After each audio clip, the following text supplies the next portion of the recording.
नमस्कार। आपका अखबार के इस अंक में आपका स्वागत है। मैं हूं प्रदीप सिंह। जीवन में कुछ भी मुफ्त नहीं मिलता, लेकिन ये बात शुरू में लोगों को समझ में नहीं आती। जब आ रहा होता है, मिल रहा होता है, तब खुशी का पारावार नहीं होता। लगता है कि आ रहा है और ये आता रहेगा, अनंत काल तक आता रहेगा। लेकिन इसकी कभी कोई कीमत भी चुकानी पड़ेगी, इसका एहसास उस समय नहीं होता। लेकिन देने वाला जब कीमत वसूलने पर आता है, तब ये लगता है कि हमारे साथ धोखा हो गया, हमारे साथ अन्याय हो रहा है। ये फीलिंग अभी आई नहीं है, आने वाली है, शुरुआत उसकी हो गई है। मुसलमान अपने वोट की कीमत मांग रहा है। और किससे मांग रहा है? बड़ी ऑब्वियस सी बात है, स्पष्ट बात है कि जिनको वोट दिया है उनसे मांग रहा है। इसकी शुरुआत हुई है पश्चिम बंगाल से। पश्चिम बंगाल से शुरुआत हुई है और ये रुकने वाला नहीं है सिलसिला। अलग अलग राज्यों में अगर मान लीजिए केंद्र में इंडी गठबंधन की सरकार आ गई होती, तब ये नौबत ना आती, तब उसे कीमत मांगने की ज़रूरत न पड़ती, तब उसको बिना मांगे भी बहुत कुछ मिलता। क्योंकि ये जो इंडी गठबंधन की पार्टियां हैं, इनकी पूरी राजनीति का आधार वोट बैंक पर है और मुस्लिम वोट बैंक उसमें सबसे बड़ा हिस्सा उसका है और उसके लिए वो कुछ भी करने को तैयार रहते हैं। ये आज की बात नहीं है। 1952 से लेकर अब तक जितने 18 चुनाव हुए हैं, सबको देख लीजिए, सब में आपको ये बात कॉमन मिलेगी। तो अब जो है, जैसे ही आदमी को अपनी ताकत का एहसास होता है कि हम क्या बना सकते हैं और क्या बिगाड़ सकते हैं, फिर उसका रुख बदल जाता है, उसका रवैया बदल जाता है। पश्चिम बंगाल में 3 घटनाएं हो गई, या कहें 3 बातें हो गई। फिरहाद हकीम कोलकाता के मेयर हैं, उसके अलावा राज्य सरकार में मंत्री हैं, ममता बनर्जी के खास आदमी हैं। एक कार्यक्रम में उन्होंने मुसलमानों के एक कार्यक्रम में कहा कि अपनी संख्या बढ़ाइए। और कैसे बढ़ाइए? धर्म परिवर्तन करके। जो गैर मुस्लिम हैं उनको मुसलमान बनाइए ज़्यादा से ज़्यादा संख्या में। और कहा कि जो गैर मुसलमान हैं वो बड़े दुर्भाग्यशाली हैं कि वो इस्लाम में पैदा नहीं हुए। हमारे लिए तो अल्लाह ने जो है जन्नत का रास्ता बिल्कुल साफ साफ पहले से बना दिया है, क्योंकि हम खुदा के रास्ते पर चलने वाले लोग हैं। अब ये सीधा सीधा एक संवैधानिक पद पर बैठा हुआ व्यक्ति सीधे सीधे धर्मांतरण के लिए उकसा रहा है या धर्मांतरण की दावत दे रहा है। ममता बनर्जी का कोई बयान नहीं आया, कांग्रेस पार्टी का कोई बयान नहीं आया, सीपीएम का कोई बयान नहीं आया कि ये गलत हो रहा है, ऐसा नहीं होना चाहिए। ये भारतीय संविधान के खिलाफ है। जो पूरे लोकसभा चुनाव सर पर संविधान की पॉकेट बुक रखकर चल रहे थे, उनके मुंह में ताले लग गए। उन्होंने ये नहीं कहा कि ये संविधान में ऐसा कुछ नहीं है, ये संविधान की भावना के खिलाफ है और संविधान में जो लिखा है उसके खिलाफ है। उसके बारे में उन्होंने चुप्पी साध ली, क्योंकि वोट बैंक है और वोट बैंक को नाराज़ करने का जोखिम वो मोल नहीं ले सकते। दूसरी घटना हुई उत्तर दिनाजपुर जिले के चोपड़ा विधानसभा क्षेत्र के टीएमसी के एमएलए की, जिसने, आपको याद होगा, एक स्त्री पुरुष को किस तरह से सार्वजनिक रूप से पीटा गया। और उन्होंने कहा कि चोपड़ा जो है वो मुस्लिम राष्ट्र है और मुस्लिम राष्ट्र में ऐसी सज़ा बड़ी सामान्य सी बात है। एक विधायक, चुना हुआ निर्वाचित विधायक, जो विधानसभा में बैठकर कानून बनाएगा, वो कह रहा है कि चोपड़ा में उसका जो विधानसभा क्षेत्र है वो मुस्लिम राष्ट्र है। ये कब घोषणा हुई? ममता बनर्जी को बताना चाहिए कि उनके राज्य का एक हिस्सा कब मुस्लिम राष्ट्र बन गया और कब उसकी घोषणा हुई। इसके बारे में ममता बनर्जी के मुंह से एक शब्द नहीं निकला। क्यों? क्योंकि वो वोट बैंक है। कांग्रेस और सीपीएम भी नहीं बोल रही है, क्योंकि उस वोट बैंक को वो लेने की कोशिश कर रहे हैं। उनकी कोशिश है कि किसी तरह से, अगर पूरा नहीं तो उसका कुछ हिस्सा टीएमसी से अलग होकर उनके साथ आए, जो वो आने को तैयार नहीं है। लोकसभा चुनाव के बाद आपने कई बयान सुने होंगे और एक बयान की चर्चा भी मैंने अपने एक वीडियो में की थी, जो अरशद मदनी ने दिया था और जमाते उलमाए हिंद के।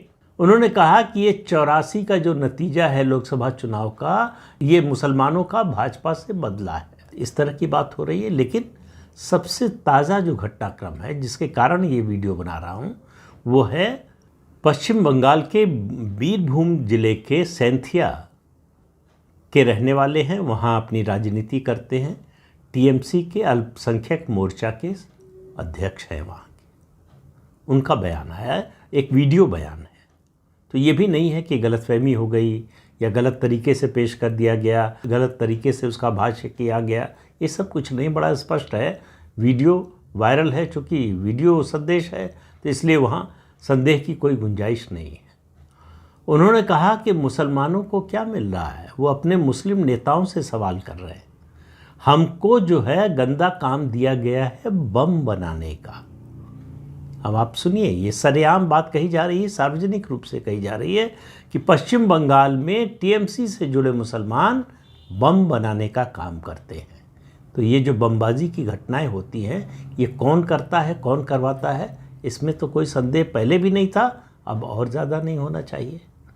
उन्होंने कहा, अपने नेताओं से कहा कि अपना बूथ भी जीतने की हैसियत नहीं रखते हो। तो मतलब ये था कि हम अगर चुनाव में धांधली न करें तो जीत ना पाओ। और फिर जो बात कही वो ममता बनर्जी के लिए और सारे इंडी गठबंधन की पार्टियों, कांग्रेस सहित सबके लिए चिंता की बात होनी चाहिए। हालांकि उन्हें चिंता होगी, इसमें मुझे शक है। उन्होंने कहा कि सारे महत्वपूर्ण पद जो पार्टी में और सरकार में हैं उन पर हिंदू बैठे हुए हैं। हमको क्या मिल रहा है? हम सिर्फ बम बनाने और वोट देने के लिए हैं टीएमसी को। तो मुसलमान जो टीएमसी को वोट देता है वो अपना हिस्सा मांग रहा है। मुस्लिम समुदाय की ओर से किसी ने इसका विरोध नहीं किया इस बयान का। ममता बनर्जी के लिए इससे परेशानी इतनी ज़्यादा बढ़ गई है, उन्हें लग रहा है कि इसका कहीं रिएक्शन जो है दूसरे मुसलमानों पर ना हो जाए और हिंदुओं पर भी ना हो जाए।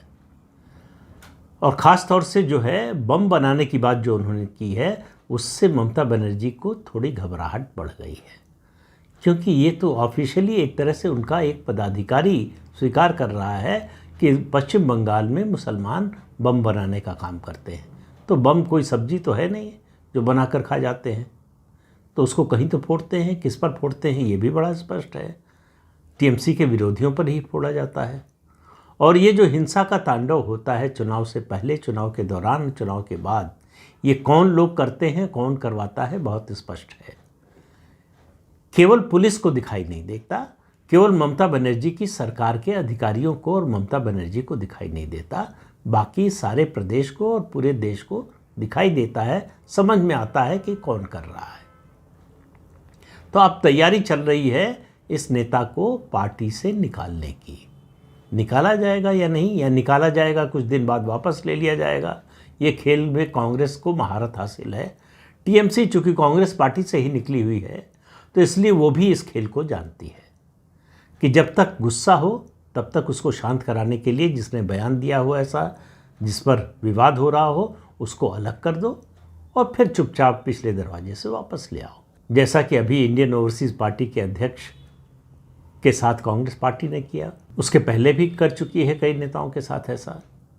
ममता बनर्जी ऐसा करेंगे कि नहीं पता नहीं, लेकिन ममता बनर्जी और इंडी गठबंधन की दूसरी पार्टियों के लिए जितनी भी क्षेत्रीय पार्टियां हैं जो मुस्लिम वोट पर निर्भर हैं, वो सत्ता में आने की सोच भी नहीं सकती अगर मुस्लिम वोट उनको न मिले। यही स्थिति बनी हुई थी 1952 के बाद से कि अगर आपको सत्ता में आना है, चाहे राज्य में चाहे देश में, तो मुस्लिम वोट का वीटो चलेगा, जिसको नरेंद्र मोदी ने 2014 में तोड़ा। और इस बार लग रहा है, इस बार जो नतीजा आया है, हालांकि जो है वो ऐसा लगता नहीं, लेकिन उसकी एक भूमिका से इनकार नहीं किया जा सकता है कि मुस्लिम वोट का वीटो जो है बीजेपी के खिलाफ जिस तरह से चला, जिस तरह से सुनियोजित ढंग से स्ट्रेटेजिक वोटिंग कराई गई, उसका नुकसान बीजेपी को तो निश्चित रूप से हुआ।